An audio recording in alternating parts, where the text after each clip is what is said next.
Olá, está no ar mais um cenário aqui na Local TV, o seu canal 23 da NET. Nesta semana, mais uma vez, vamos conversar com o jornalista Djalma Luiz Benetti. Desde faz tempo que não vem aqui no programa para a gente falar um pouquinho de política. Tudo bem, Deda? Tudo bem, só sucesso e alegria. É isso daí.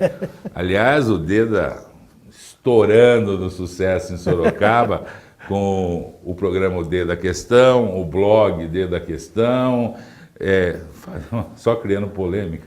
É isso? Na verdade, eu só reproduzo, só retrato. A polêmica ela existe, muitas vezes, e isso é muito comum, ela está um pouco escondida, aí você tira alguns detalhes e mostra para as pessoas, mas não é.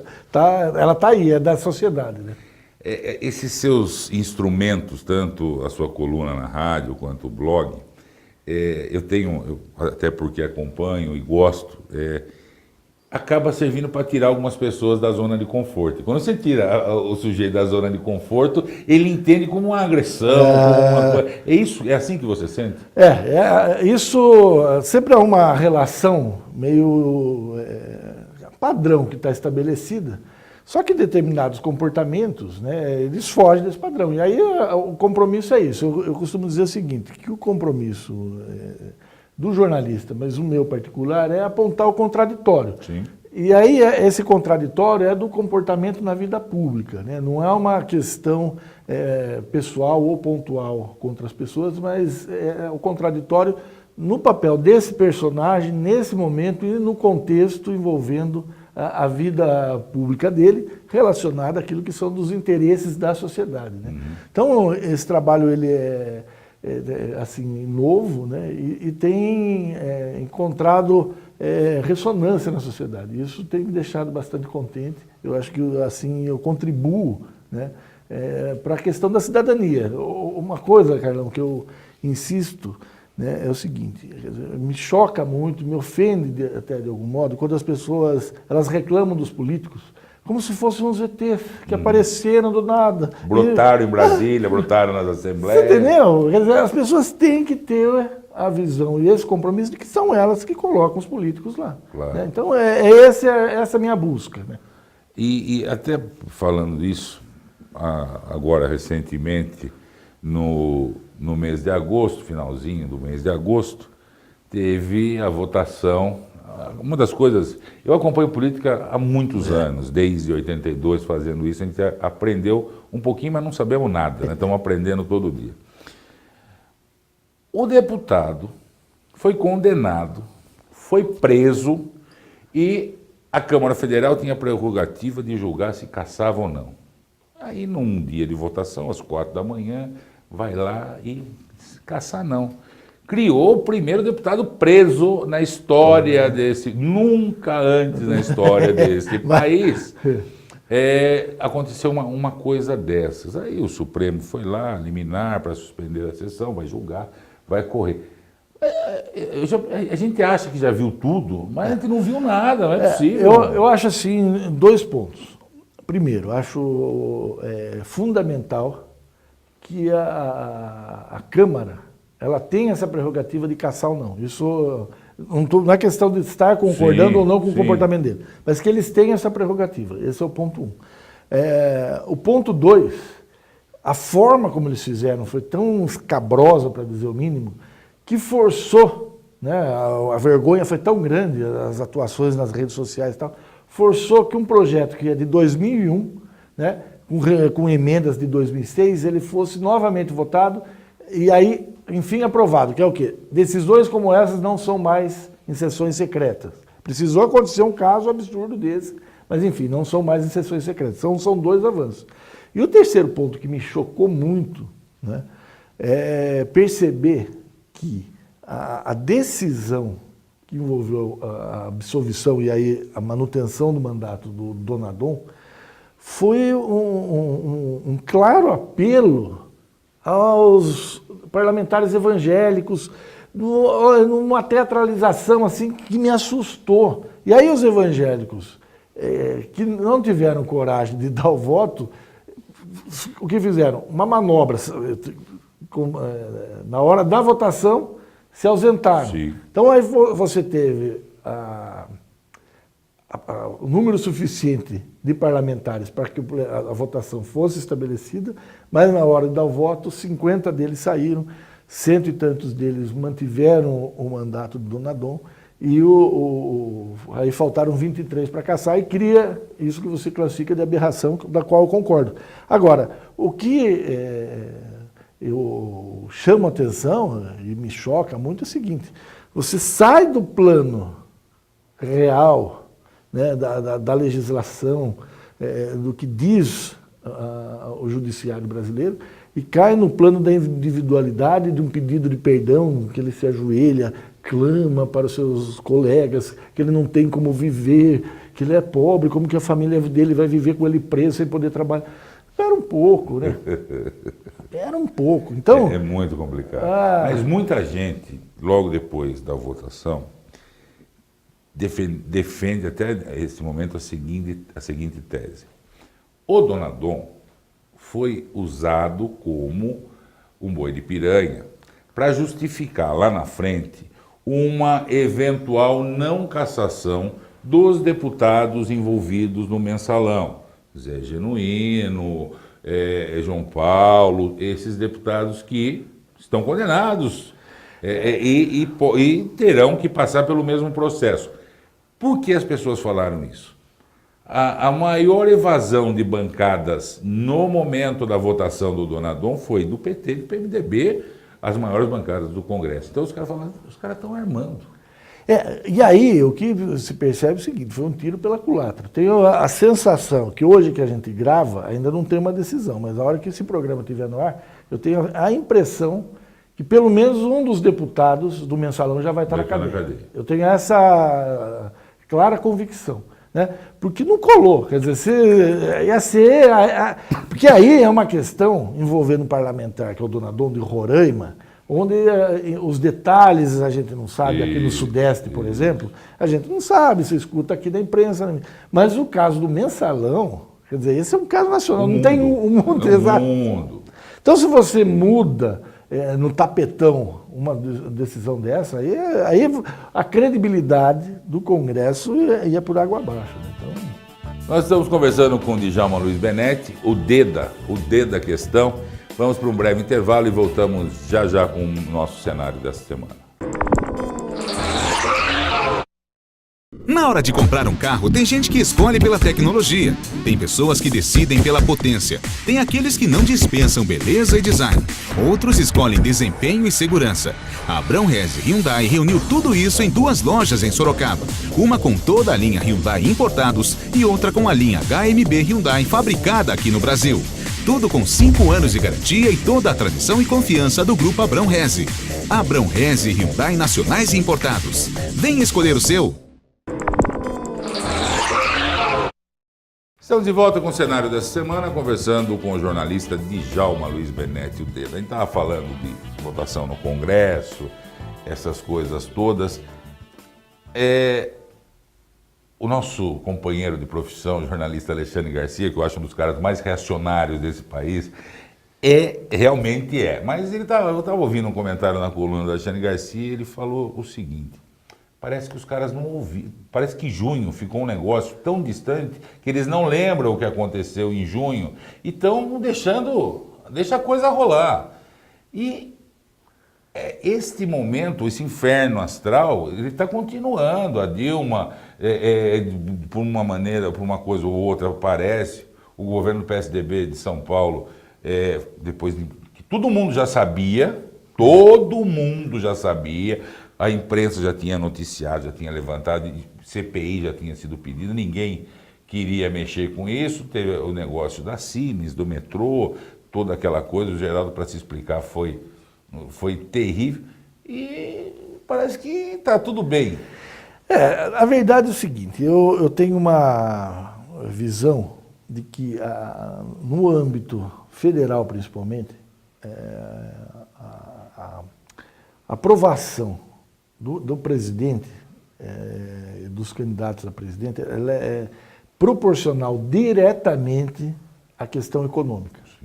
Né? Então, a Dilma vai estar bem no pedaço, na minha avaliação, enquanto ela tiver emprego, que os índices estão aí bem acima da média de qualquer comparativo interno. Com o externo, então, nem se fala. E a surpresa, né, do segundo trimestre de um PIB muito acima daquilo que se imaginava, embora se viva ainda seja um PIBinho. Mas se vive a expectativa de que nesse trimestre que a gente está, né, ele caia. Mesmo assim, no balanço geral, né, o que a gente vai perceber é uma estabilidade no nível de emprego e no nível do consumo, né? E o que vai gerar, né, com o dólar aumentando e tal, uma confiança, principalmente na classe média e naquela que era a classe D que embarcou nos últimos 8, 10 anos, na última década, naquela chamada classe C. Então, do ponto de vista federal, as coisas elas vão bem nessa questão. Quando você entra na federal, você tem um ingrediente novo, né, que o PSDB sempre teve essa aura aí de puro, né, de que quase um Vestal. Não há problema, etc. E tal. E de repente aparece um problemão, né, que ele ganha força no Brasil, por incrível que pareça, via a imprensa europeia. Sim. Porque a Siemens, que é diretamente envolvida nessa questão dos contratos, e se houve favorecimento pessoal de grupos políticos, ou enfim, toda essa questão ela aparece fora, antes da imprensa nacional ter coragem de abordar. E aí o que a gente percebe é a busca de um discurso, né, para descolar isso. Isso é coisa da oposição, isso aparece agora porque no estado de São Paulo estamos dominando, enfim. Então você tem essa questão que ela é muito presente, porque 20 anos do governo do PSDB em São Paulo é a primeira vez que se vê como uma chance real, né, do paulista mudar de mão. Quer dizer, hoje na capital, né, você tem, claro, independentemente da vitória do Fernando Haddad, que é do PT, né, mas a conjuntura de hoje é que na capital é muito clara a vontade de que no Estado não fique mais um governo tucano. Embora no interior, e aí está a grande força do Alckmin, e aí ele viaja para todo lugar e garante essa popularidade, esteja aí o respaldo que vai dar o equilíbrio nessa eleição. Guardadas as devidas proporções, hoje o PSDB está para a próxima eleição como o PMDB do Quércia teve lá atrás. Não tinha uma força política na capital. Em contrapartida, tinha um domínio grande no interior. Porém, você entrevistou o governador Geraldo Alckmin há pouco tempo, a história do Promessinha, que não foi você que falou, é todo mundo que fala. Exatamente. O Quércia prometia e o PMDB cumpria. E isto é só ver o que é aquela região de Campinas até... Noroeste... O que aconteceu. Então, prometia e cumpria.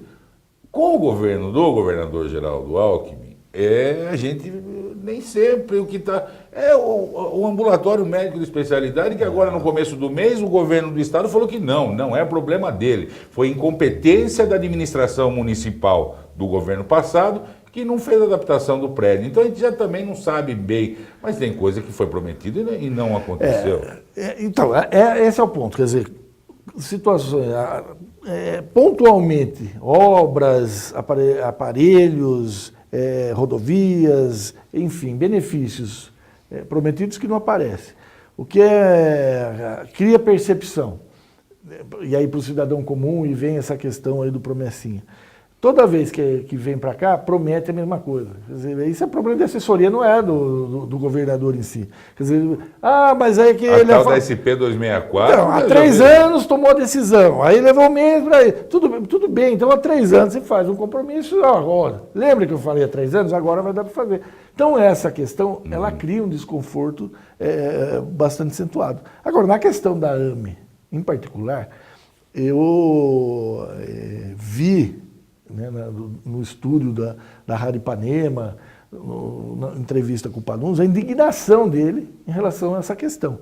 Por quê? Ele assumiu em janeiro, né? Uma das primeiras coisas que ele fez foi na Secretaria da Saúde Ele falou, olha, nós temos aí, vai fazer 4 anos ou 5 anos que o ambulatório, médicos de especialidades do Estado, e não vem.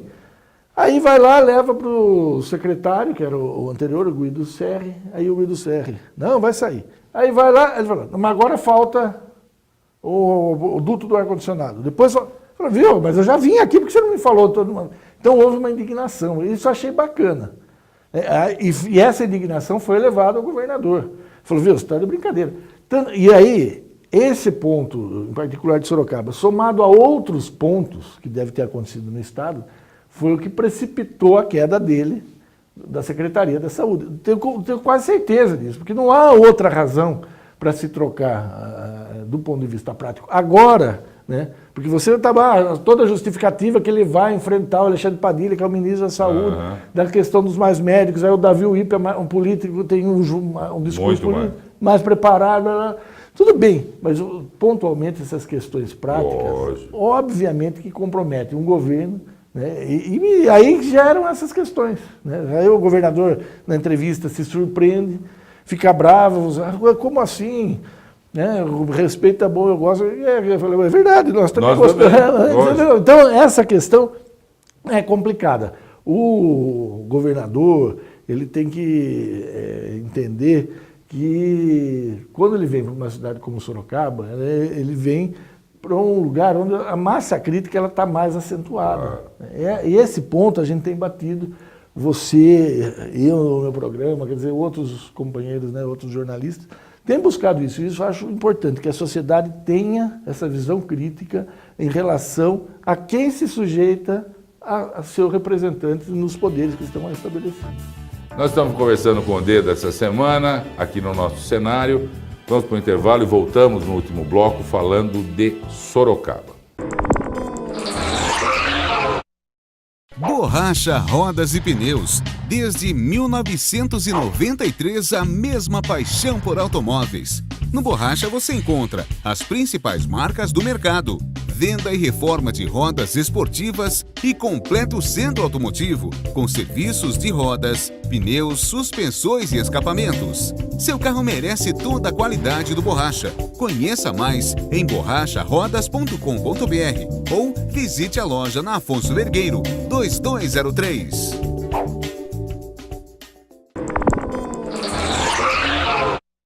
Estamos de volta com o cenário dessa semana, conversando com o jornalista Djalma Luiz Benetti. Você nos assiste aqui no canal 23, mas pode acompanhar também pelo nosso site www.localtv.net.br. Acompanhe o cenário e toda a programação da Local TV no nosso site. Falar um pouquinho de Sorocaba. Aliás, essa é a última semana de setembro. E aí, igual o futebol europeu, fecha a janela, né? Quem quiser disputar a eleição em 2014 e for trocar de partido, tem até agora o último dia do mês para que isso aconteça, para se colocar aí na condição de candidato. Como é que você está vendo o movimento? Olha, é complicado de você... falar, bater o martelo até o último instante, né? Nós passamos aí o último mês com muitos rumores, né? O Solidariedade, que é o novo partido aí comandado pelo Paulinho da Força, se consolidou, né? A rede, toda essa turbulência. Aí o que acontece é o seguinte, isso vai ter consequências na reta final. Quer dizer, nessa semana, quer dizer, se acentuam as questões, mas no último dia, às vezes invade outubro, e aí a ficha está com a outra data, as pessoas não comentam, que assim, até se sacramentar no site do Tribunal Eleitoral, essa questão ela fica aí em aberto, né? Eu entendo assim, que há duas características assim, fortes, né? Do PT e do PSDB. Então, no PT, você tem o Hamilton, que há 5 mandatos é estadual, indo para a federal. A Yara, que sempre concorreu a federal, concorrendo pela primeira vez a deputada estadual. No PSDB, está claro, né, a Maria Lúcia é candidata à reeleição como deputada estadual. O ex-prefeito Vitor Lippe como deputado federal. E aí há uma grande incógnita, que é o seguinte, é muito quente, né, nos bastidores, e aí se vai sacramentar ou não, obviamente que é só na hora que a gente vai saber, que o PSDB tem um segundo candidato a deputado. Né? Aliás, com as bênçãos tanto do Palácio dos Tropeiros quanto do Palácio dos Bandeirantes. Os bastidores dão que... Olha, é o genro que toda sogra queria ter, é o sonho de consumo do PSDB regional. Não é de Sorocaba, não fez carreira em Sorocaba, mas teria as bênçãos dos dois palácios. Que é o Marcão de Iperó. O ex-prefeito Marco Antônio de Campos, da cidade de Iperó. Então, quer dizer, a gente não sabe se de fato isso vai acontecer ou não vai acontecer. E aí você tem... Porque é inegável o trânsito que ele tem no Palácio dos Bandeirantes. Na cúpula do Tucanato, o trânsito é muito grande. Aí você tem uma grande liderança, que é o Renato, né, o Renato Amari no PMDB, quase prefeito de Sorocaba. Esse programa foi gravado no começo do mês. Talvez essa sua afirmação, neste momento, não possa não ser tão verdadeira. A verdade é assim, o Renato ele tem um foco claro que ele quer voltar a ser candidato a prefeito, quer ser prefeito de Sorocaba. Tá? A questão de disputar para deputado federal faz parte de uma conjectura.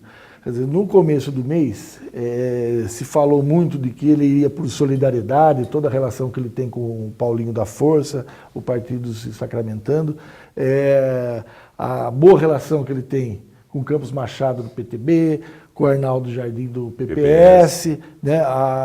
Enfim, você tem aí grandes lideranças que ficam namorando, assediando para que o Renato saia. Só que ele tem um projeto político claro, né? E vai estar nessa reta final aí, nessa definição, Sim. Da qual eu particularmente acredito que ele não saia do PMDB.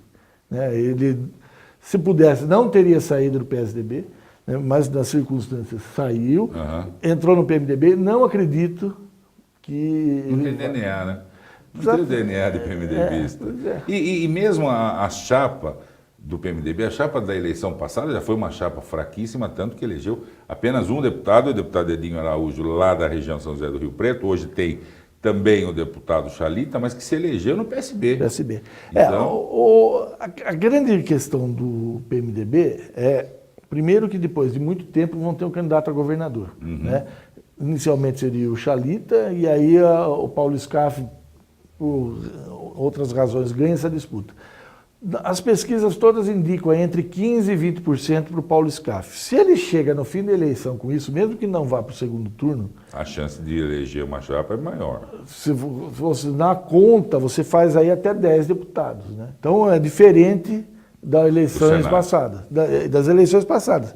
E outra questão é que dessa vez você tem dois grandes puxadores de votos. Né? Um, que é o Gabriel Chalita, que no PSB teve 500 mil votos.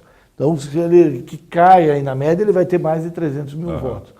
O Baleia Rossi, que para deputado estadual teve 180 mil votos, ele, no mínimo, se imagina que vai repetir isso ou fazer mais para deputado federal. Até porque na região de Ribeirão Preto ele tem um domínio. O próprio deputado Edinho Araújo, lá na região de São José do Rio Preto, que também não tem outra grande liderança que surgiu por lá. Então, é uma chapa que vem forte. Né? Se o Renato ele mantém o desempenho que ele teve na eleição, né? Se imagina que isso seja possível. Então, é uma indefinição, porque muitas vezes o que vale, né, é essa participação, esse compromisso de partido. Né?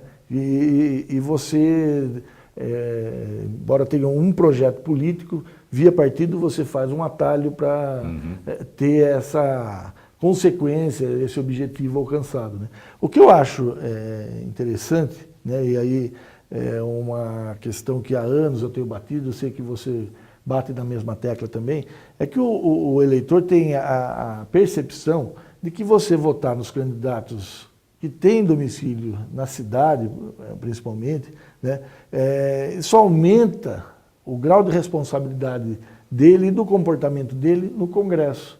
Então, essa questão de você votar em deputados que não são daqui, lógico, se você tem uma identificação muita gente ideológica, vota em segmentos, né? pois é, no seu segmento é Isso, até compreensível. isso. Mas se não, a decisão de votar em alguém da comunidade, eu acho muito mais válida. Você ter um representante local, há uma brecha, há um caminho maior para um diálogo, para que as questões estaduais e federais sejam melhor encaminhadas naquilo que são do interesse do município. Está no finalzinho, mas eu não podia deixar de tocar no assunto. Vereador Paulo Mendes, ex-prefeito, 2 vezes prefeito de Sorocaba, vereador várias vezes, cassado por e aí é uma opinião muito pessoal, por uma injustiça.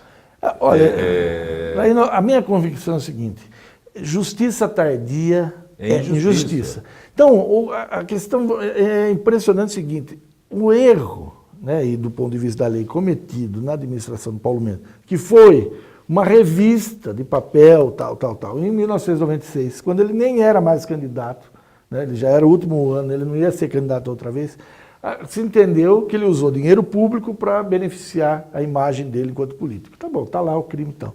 Agora, isso foi em 96, a internet não é o que é hoje, as redes sociais, nada. Facebook e companhia não existiam. Quer dizer, então é impensável que se condene uma pessoa com a vida e a dedicação do Paulo Mendes, né, por uma questão tão fora de época. É essa a questão. Então, tá bom, se fosse justiça, fosse aplicar o que está escrito no papel, não precisava de juiz. Claro. Então, o juiz é alguém que deve ter essa sensibilidade de perceber que está fora de contexto, quer dizer, 17, 18 anos depois, o mundo é outro em relação à época que o crime foi cometido.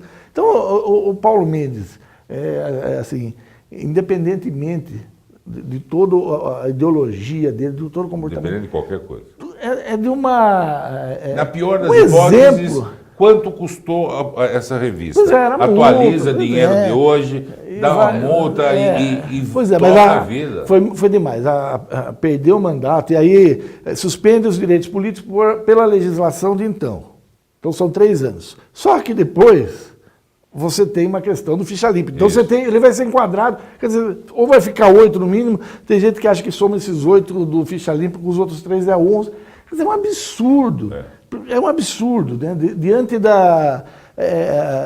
de toda a probidade, né? A ética com que o Paulo Mendes se comportou na política. Se tem alguém que é um político sério, né? É o Paulo Mendes. Né? Aliás, ele nunca ficou rico na política. Eu acho que tem menos hoje do que tinha quando entrou na política. Deus, nós vamos ficando por aqui. Você ainda volta esse ano aqui, porque vamos esperar passar a janela, ver como é que fica esse quadro, para a gente voltar a conversar. Muito obrigado. Obrigado a você, Laílio. Sempre uma alegria poder estar conversando com você. E nós vamos ficando por aqui. Semana que vem tem mais cenário aqui na sua Local TV, o seu canal 23 da NET. Eu espero todos vocês. Até lá.